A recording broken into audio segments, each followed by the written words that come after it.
Alright, so that brings us to the number one.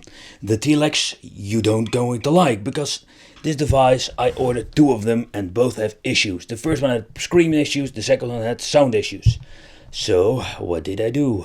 I ripped them apart and I made two portable systems. I made one. So after a couple of months, this stupid thing also stopped working, or in other words, the screen itself is issues. It's very dark, and not to forget, it's even getting the same LCD issues like the previous model. So now you're thinking, but Wicked, what is with the hammer that is over there?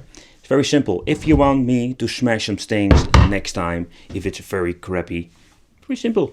Drop it in the comments. For now, there is nothing to smash, simply because it's already in pieces.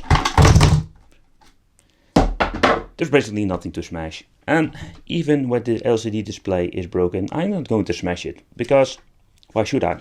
Maybe I can replace the LCD sometimes. Or just give this thing away and you can use the HDMI.